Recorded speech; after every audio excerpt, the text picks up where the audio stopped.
Sabi nila, may isang failure ang isang lalaki na dapat nitong pagdaanan. Tapos ito yung maghuhulma sa kanya upang maging isang ganap na lalaki.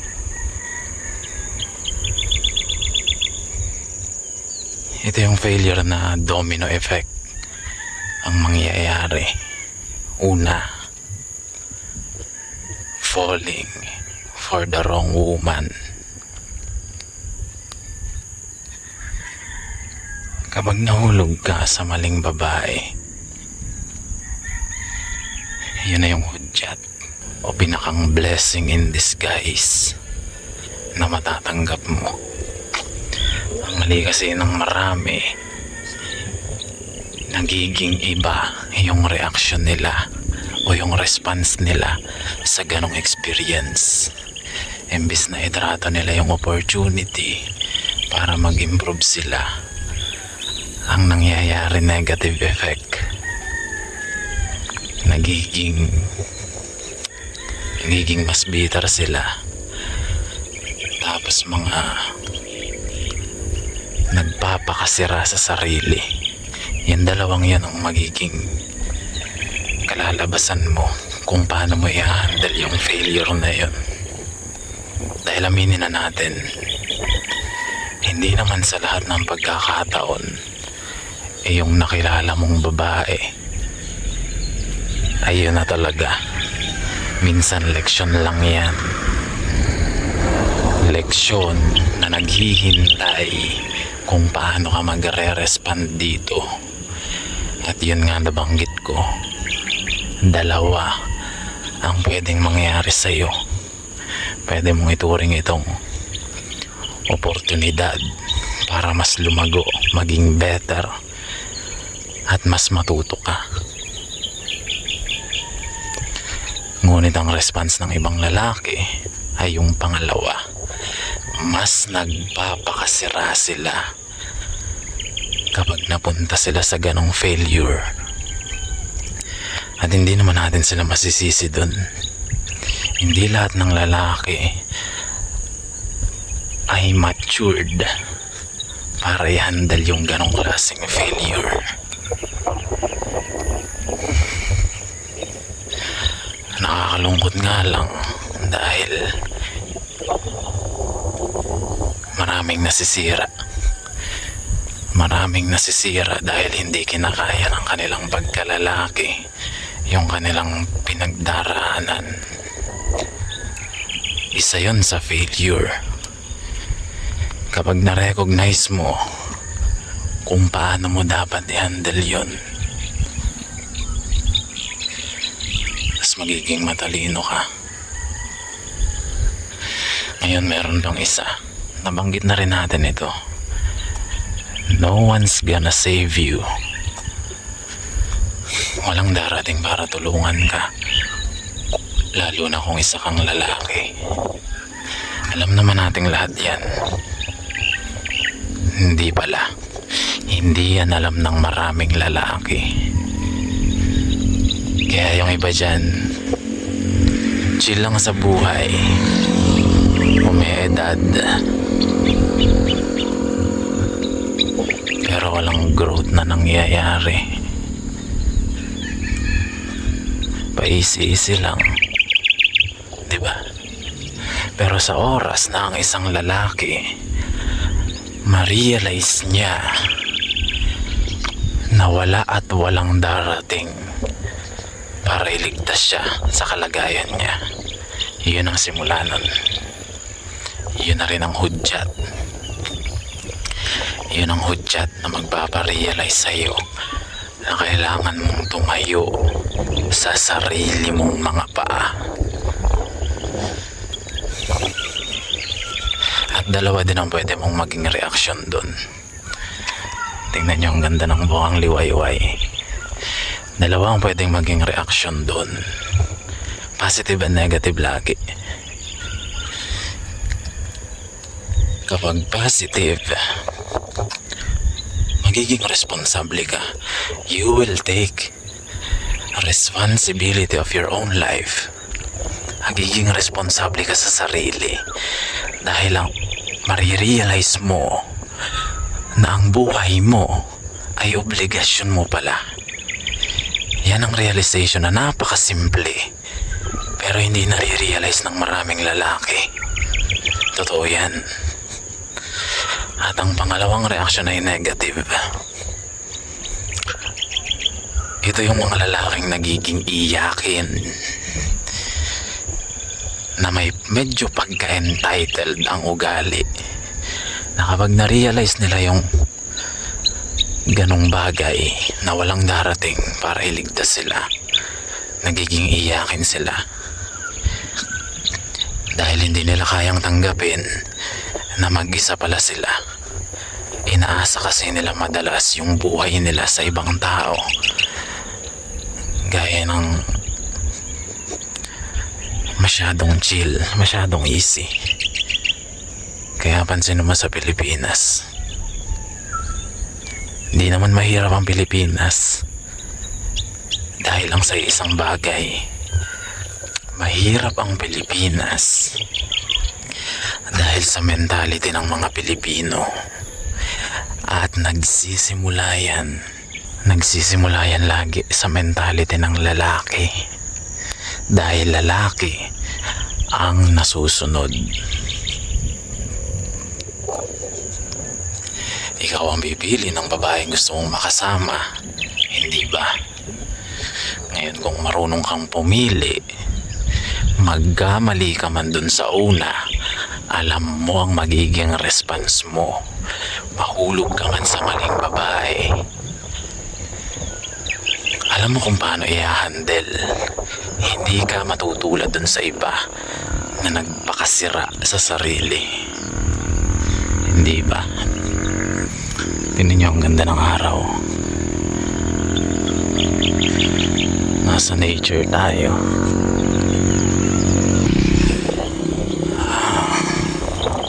Mga huni ng ibon sa umaga at mga kuliglig, tapos malamig na dampi ng hangin. Ang sarap matulog, hindi ba?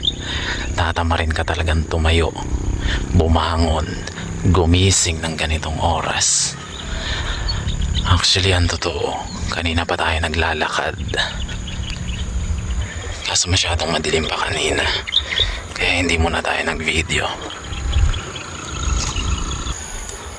At gaya nga nun, kapag napunta ka sa failures na yon, nahulog ka sa maling babae, tapos na-realize mo na walang magsasalba sa'yo sa sitwasyon mo. Kapag na-realize mo yung mga yan, dyan papasok ang self-improvement art mo. Diba? Gusto mo nang mag-improve. Na-realize mo na ganito pala yung buhay mo. Na-realize mo na tinamaan ka ng matinding realidad para magkaroon ka ng realization. Yun yung opportunity na hindi lahat ng lalaki ay nagkakaroon man sila, mali naman yung nagiging response nila. Kaya kung nandito ka sa channel na ito, napakaswerte mo. Dahil nung mga araw na kailangan ko ng ganito, kailangan ko ng isang tao na magtatama sa akin, magsasabi sa akin ng mga aral na ito na tinuturo ko rito. Walang ganun noon. Kapanahon ng teenage years na hindi ko naman pinagsisisihan dahil hindi naman ako ganun katulad ng pangkaraniwang teenager. Pero iba pa rin yung may ganitong tumatayong guro para turuan ka, para iparealize sa'yo yung mga bagay na ito. Kaya kahit papano, napakaswerte ng generations na ito dahil may mga ganito na Noong una wala ito. Walang tumayong mentor. Kaya ako nandito ka sa channel na ito. Napakaswerte mo. At hindi naman sa akin galing yung mga salitang yun. Marami tayong subscribers at mga lakan ng ating kawan na talagang masasabing grateful sila dahil na tuklasan nila itong channel na ito. At nakakataba yun ng puso. Tingnan nyo ang ganda ng umaga. Na-realize ko lang ngayon na ito yung moment na ma-appreciate mo yung maliliit na bagay. Ganitong oras. Ma-appreciate mo yung kakayahan mong gumising ng maaga. Bumangon na hindi lahat ay kaya. Hindi ba? Hindi lahat kaya itong ginagawa natin dahil kulang sa disiplina. Mahirap bumangon sa umaga. At yan ang kalaban ng marami pagdating sa disiplina.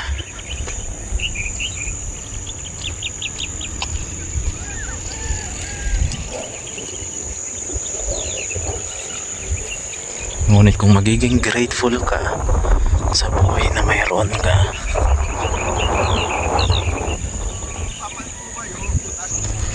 marirealize mo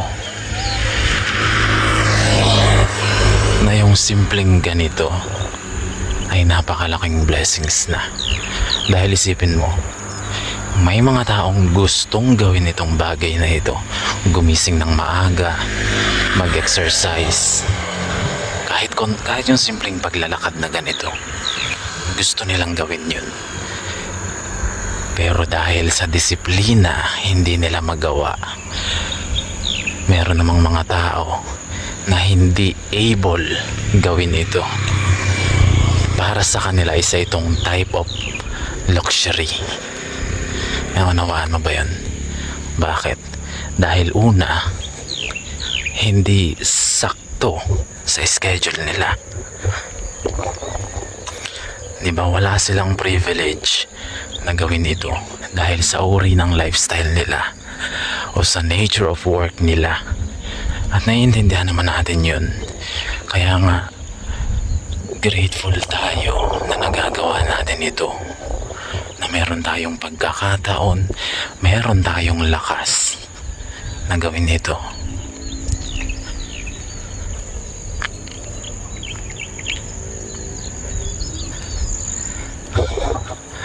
Ang masama lang dun, yung meron kang kakayahan, meron kang oras, kaso nagte-take advantage ka or tinetake advantage mo na pwede mo namang gawin to eh. Dahil na-realize ko lakan, ang kahulugan ng buhay ay nakabase sa mga ginagawa mo. Naunawaan mo ba yan? Nakabase sa ginagawa mo kung magkakaroon ng kahulugan yung buhay mo. Yun ang magandang mensahe. Kung ano yung ginagawa mo sa buhay, yung buhay mo mismo ang resulta ng mga ginagawa mo. Kaya kung hindi ka natutuwa, hindi ka nasisiyahan, hindi ka kontento, hindi ka masaya, at masasabi mong miserable ka ngayon sa buhay mo, resulta yan lahat ng ginagawa mo. Walang ibang dapat sisihin kundi ikaw at ang mga ginagawa mo. Yun. At kapag na-realize mo yung mensaheng yan ang magtuturo sa'yo maging responsable. Diba? Ganda-ganda gumising sa umaga. Lamig, kahit malamig. Nasisilayan mo agad yung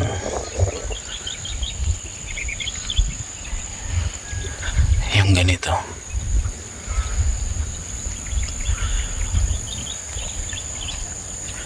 Huni ng mga ibon,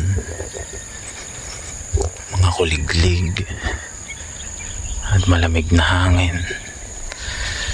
Nature heals, sabi nga nila. Nature heals.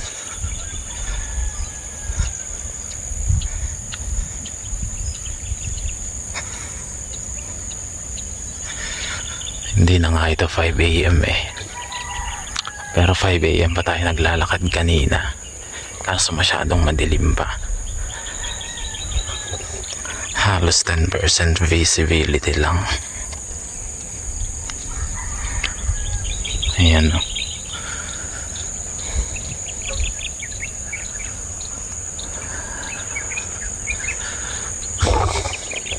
Pwede niyong subukan yung ganito. Magdoble ingat lang kayo. Dahil kapag ginawa niyo yung 5 AM walking exercise o kung ano man, basta alas 5 maglalakad ka, medyo delikado dahil depende yan sa uri ng neighborhood na mayroon kayo. At isa pa yun, kaya hindi sila makapaglakad ng ganito.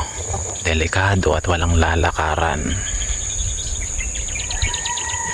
Kaya time check tayo. Kung pinapanood mo to habang naglalakad ka rin ng alas 5 ng umaga hanggang alas 6 at nauuna ka pa sa bukang liwayway, comment down kung kasama kitang maglakad. Attendance check tayo. Gawin mo lang, subukan mo lang yung ganito. Subukan mo lang maglakad sa umaga. Kung hindi mo pa nagagawa, tapos tingnan mo kung paano maa-unfold yung mga susunod na pangyayari sa araw mo. Tingnan natin kung magiging productive ka ba o magiging katulad ka lang din ng dati nung hindi mo pa ito ginagawa. Subukan mo lang gawin. I-try mo lang. Dahil ang ganda niya sa utak. Gigising ka sa umaga, maglalakad ka.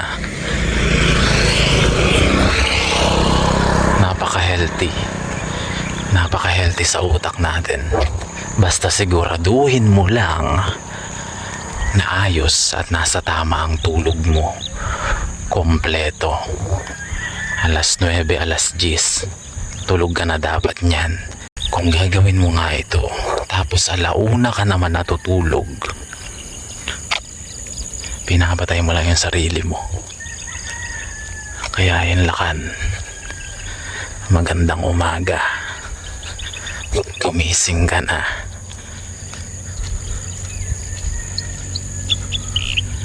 Hanggang sa muli ulit.